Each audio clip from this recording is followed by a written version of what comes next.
নমস্কার, জনতার দর্পণ ইউটিউব চ্যানেলে আপনাদের সকলকে স্বাগত।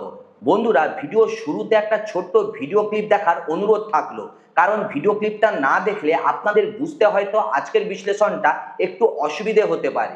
आरएसएस के एक्सप्रेशन को देश से खत्म करने की बात शुरू हुई, उस दिन मैं उनकी रक्षा करूंगा। और जब भी सरकार मांगेगी हम देंगे। तो अभी सरकार मांग रही है जो भी है। अब बातों को घुमा फिरा के बात करने से कोई फायदा नहीं है। कागज है तो मुंह पर मारिए। তো একটা প্রশ্ন দিয়েই শুরু করি। যে দলকে, যে সংগঠনকে অর্থাৎ আরএসএস কে কংগ্রেস গত 6 দশক ধরে তাদের সবচেয়ে বড় আদর্শিক শত্রু বলে চিহ্নিত করে এসেছে, সেই আরএসএস কে হঠাৎ কেন রক্ষা করার প্রতিশ্রুতি দিচ্ছেন রাহুল গান্ধী স্বয়ং? আর কর্ণাটকে প্রিয়ঙ্কা খাড়গে আরএসএস এর রেজিস্ট্রেশন নিয়ে লাগাতার সংঘকে প্রশ্নবিদ্ধ করেই যাচ্ছে। এটা কি নিছক একটা রাজনৈতিক কৌশল, নাকি এর পেছনে লুকিয়ে রয়েছে অনেক বড়, অনেক জটিল একটা সমীকরণ? আরো অবাক করার বিষয় বন্ধুরা, সংসদে এতদিন যাকে সরাসরি আক্রমণের কেন্দ্রে রাখা হতো, সেই নরেন্দ্র মোদীকে ছেড়ে রাহুল গান্ধী কেনই বা আচমকা নিশানা করলেন কেন্দ্রীয় স্বরাষ্ট্রমন্ত্রী অমিত শাহকে? আর সবচেয়ে চমকে দেওয়ার ব্যাপার হলো, এই আক্রমণের পর আরএসএস, যাদের গায়ে সামান্য আঁচড় পড়লেই সাধারণত সরকার তেড়ে ফেড়ে ওঠে, তারা কেন সম্পূর্ণ নীরব দর্শক হয়ে থেকে গেল? এই নীরবতা কি নিছক কাকতালীয়, নাকি নাগপুরের অন্দরমহলে এমন কিছু ঘটতে চলেছে যা সরাসরি প্রভাব ফেলছে দিল্লির ক্ষমতার সমীকরণে? আজকের এই বিশেষ বিশ্লেষণে আমরা স্তরে স্তরে খুলে দেখব কিভাবে একটা রাজনৈতিক পরিবর্তনের বীজ বোনা হচ্ছে পর্দার আড়াল থেকে, কিভাবে দুটো চিরশত্রু শিবির হয়তো নিজেদের অজান্তেই একে অপরের হাতিয়ার হয়ে উঠছে, আর কিভাবে মোদী শাহ জুটি নিজেদের ক্ষমতার সবচেয়ে বড় চ্যালেঞ্জের মুখোমুখি দাঁড়িয়ে। পুরো বিশ্লেষণটা শেষ পর্যন্ত দেখুন, কারণ শেষ দিকে এমন একটা তথ্য আপনাদের সঙ্গে শেয়ার করব যা এই পুরো ছবিটাকেই বদলে দিতে পারে। তো চলুন বন্ধুরা, প্রথমেই ফিরে যাই একদম শুরুর পয়েন্টে। গত কয়েক মাসে সংসদীয় অধিবেশন আর জনসভাগুলোর ভাষণ যদি মনোযোগ দিয়ে খেয়াল করেন, তবে একটা জিনিস স্পষ্ট হয়ে ওঠে, রাহুল গান্ধীর আক্রমণের ভাষা আর লক্ষ্য দুটোই বদলে গেছে। এতদিন ধরে কংগ্রেসের রাজনীতি ঘুরত একটাই অক্ষে, নরেন্দ্র মোদী। ভাষণ শুরু হতো মোদীকে দিয়ে, শেষও হতো মোদীর সমালোচনা দিয়ে। কিন্তু গত কয়েকটা অধিবেশনে লক্ষ্য করলে দেখবেন বারবার নাম উঠে আসছে একজনেরই, কেন্দ্রীয় স্বরাষ্ট্রমন্ত্রী অমিত শাহর। এই পরিবর্তনটা কি নিছক কাকতালীয়? বন্ধুরা, রাজনৈতিক পর্যবেক্ষকের একটা বড় অংশ মনে করছেন একেবারেই নয়। এর পেছনে রয়েছে একটা সুচিন্তিত, এক কৌশলগত পুনর্বিন্যাস। আর এই কৌশলের মূলে রয়েছে একটা সহজ কিন্তু অতি গুরুত্বপূর্ণ উপলব্ধি। গত এক দশকে এনডিএ সরকার আর বিজেপি সংগঠনের প্রকৃত নিয়ন্ত্রণ তার হাতে, সেই প্রশ্নের উত্তর ধীরে ধীরে যেন বদলে যাচ্ছে। বন্ধুরা, নরেন্দ্র মোদীকে আজও প্রকাশ্যে সরকারের প্রধান মুখ হিসেবে তুলে ধরা হয় জনসভায়, বিদেশ নীতির মঞ্চে, নির্বাচনী প্রচারে। কিন্তু প্রশাসনিক সিদ্ধান্ত, দলীয় সাংগঠনিক কাঠামো, নিয়োগ, রাজ্যে রাজ্যে নেতা নির্বাচন, এই সব কিছু সুতো বহু বিশ্লেষকের মতে মূলত নিয়ন্ত্রণ করেন অমিত শাহ। অর্থাৎ প্রকাশ্য মুখ একজন, কিন্তু বাস্তব নিয়ন্ত্রণ কক্ষ অন্য কারোর হাতে। এই ধারণাটাই এখন রাজনৈতিক আলোচনার কেন্দ্রে এসে গেছে। কিন্তু এখানেই আসল প্রশ্নটা দাঁড় করানো দরকার, রাহুল গান্ধী, যিনি এতদিন প্রায় প্রতিটি বক্তৃতায় মোদীকে মূল লক্ষ্য বানিয়েছেন, তিনি হঠাৎ এই সমীকরণটা কিভাবে বুঝলেন? এই ধরনের সূক্ষ্ম রাজনৈতিক পুনর্বিন্যাস কি একদিনে বা একা একা সম্ভব, নাকি তাকে কোনো নির্দিষ্ট ইনপুট, নির্দিষ্ট নির্দেশনা দেওয়া হচ্ছে? রাজনৈতিক অন্দরমহলের সূত্র বলছে বন্ধুরা, এই ইনপুট নাকি আসছে এমন এক জায়গা থেকে যা সাধারণ মানুষের কল্পনার একেবারে বাইরে, সরাসরি সংঘ পরিবারের অভ্যন্তরীণ সূত্র থেকে।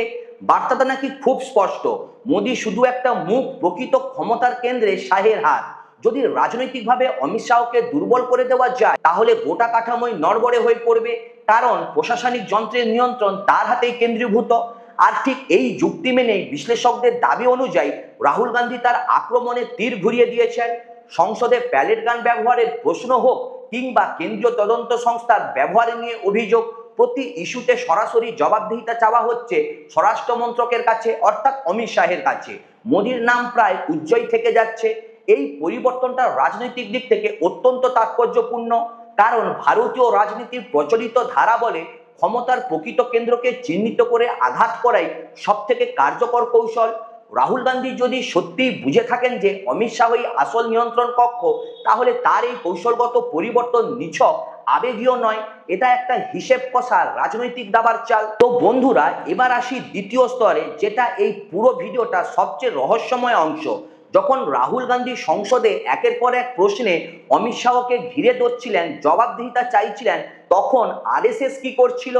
স্বাভাবিক রাজনৈতিক রীতি অনুযায়ী বিজেপি সরকারের উপর বিরোধী দলের আক্রমণ এলে সংঘ পরিবার সাধারণত নীরবে সমর্থন যোগায় কিংবা অন্তত পাশে দাঁড়ানোর ইঙ্গিতটুকু দেয়। কিন্তু এইবার ছবিটা সম্পূর্ণ আলাদা। মোহন ভগবত কিংবা সংঘের কোনো শীর্ষ নেতা এই ইস্যুতে সরকারের পক্ষে একটা শব্দ উচ্চারণ করেননি। সম্পূর্ণ নীরবতা আর সম্পূর্ণ দূরত্ব বজায় রেখেছেন।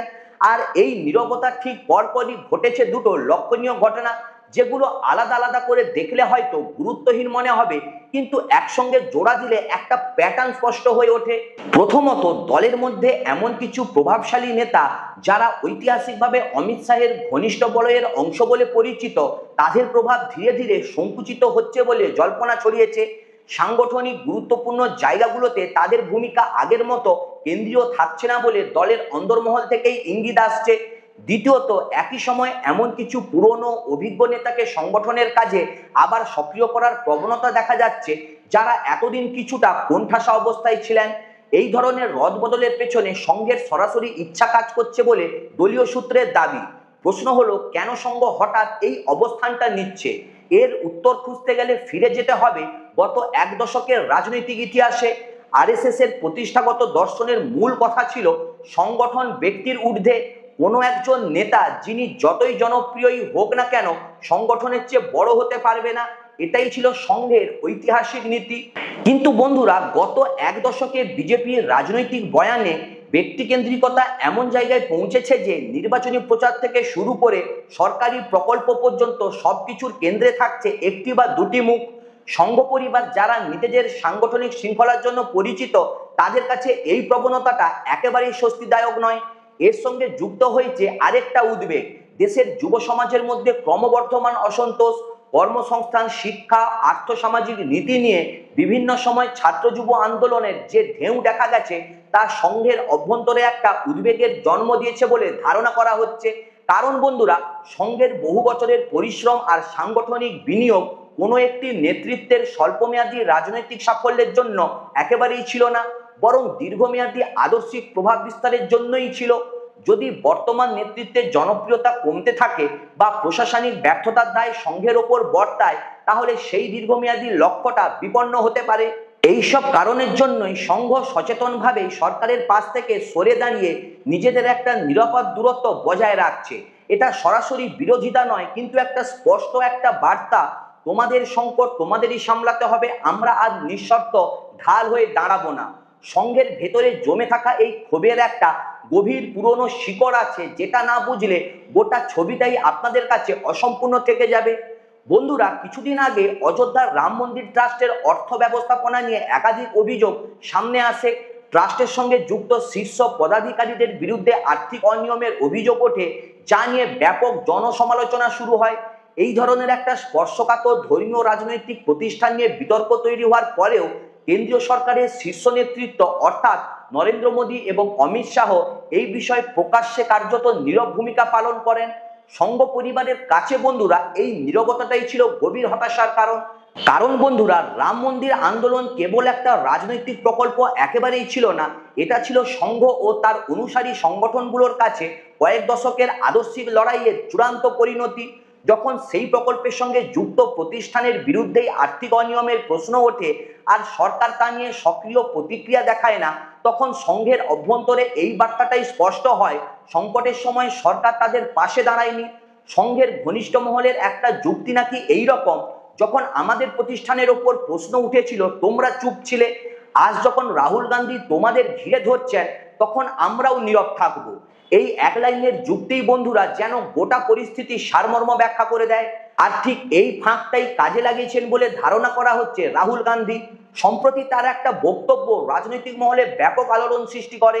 তিনি বলেন সংঘের যে মূল আদর্শিক ভিত্তি এবং সক্রিয় বৈশিষ্ট্য ছিল তা আজ ধীরে ধীরে ক্ষয়প্রাপ্ত হয়েছে এবং বন্ধুরা আরএসএস কেও এমন কিছু প্রভাবশালী শিল্পপতি ও ব্যবসায়িক গোষ্ঠীর প্রভাব বলয়ে টেনে নেওয়া হয়েছে বলে তিনি মনে করছেন। এর সঙ্গে তিনি এমন একটা অবস্থানও নেন যা কংগ্রেসের ঐতিহাসিক রাজনীতির সঙ্গে সম্পূর্ণ বিপরীত মনে হতে পারে। রাহুল গান্ধী জানান, যদি কখনো আরএসএস এর নিজস্ব মত প্রকাশের স্বাধীনতা বা সাংগঠনিক অস্তিত্বকে দমিয়ে দেওয়ার চেষ্টা করা হয় তাহলে তিনি সেই অধিকার রক্ষার পক্ষে দাঁড়াবেন। একবার ভাবুন তো বন্ধুরা, যে কংগ্রেস দশকের পর দশক ধরে আরএসএস কে তাদের সবচেয়ে বড় আদর্শিক প্রতিপক্ষ বলে চিহ্নিত করে এসেছে, সেই দলেরই শীর্ষ নেতা আজ প্রকাশ্যে বলছেন তিনি সংঘের এক্সপ্রেশন বা মত প্রকাশের অধিকার রক্ষা করবেন। এই ধরনের অবস্থান সংঘের পুরনো নিষ্ঠাবান কর্মীদের মনে গভীর নাড়া দিয়েছে বলে অনেকেই মনে করছেন। এটা শুধু একটা রাজনৈতিক বিবৃতি নয়, এটা একটা সাংকেতিক বার্তা বন্ধুরা, যা সরাসরি নাগপুরের দিকে ছোঁড়া।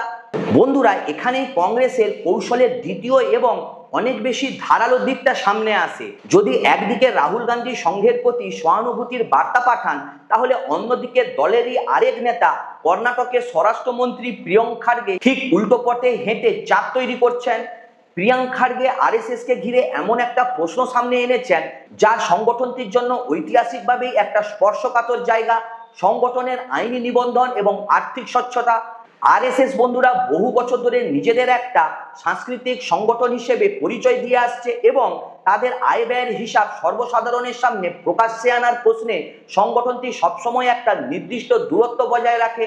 খার্গে সরাসরি প্রশ্ন তুলেছেন, সংগঠনের নিবন্ধন সংক্রান্ত নথিপত্র প্রকাশ্যে আনা হোক অথবা যথাযথভাবে নিবন্ধন সম্পন্ন করা হোক। এই দাবিটা শুনতে খুব সাধারণ প্রশাসনিক প্রশ্ন মনে হলেও রাজনৈতিক দিক থেকে এর ওজনটা বন্ধুরা অনেকটাই বেশি।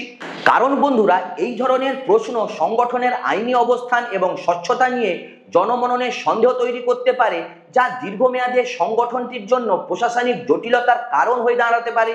এই পদক্ষেপকে বন্ধুরা অনেকেই বর্ণনা করছেন সংঘের জন্য একটা প্যানিক বাটন হিসেবে। একদিকে আইনি ও প্রশাসনিক চাপ, অন্যদিকে রাহুল গান্ধীর আমি তোমাদের পাশে আছি এই গোছের বার্তা। এই দুই ধরনের চাপের সম্মিলিত প্রভাব সংঘকে একটা কৌশলগত দ্বিধার মুখে ফেলে দিচ্ছে বলে ধারণা করা হচ্ছে। এই দ্বিমুখী কৌশলটা রাজনৈতিক দিক থেকে বেশ সূক্ষ্ম কিন্তু যথেষ্ট গুরুত্বপূর্ণ।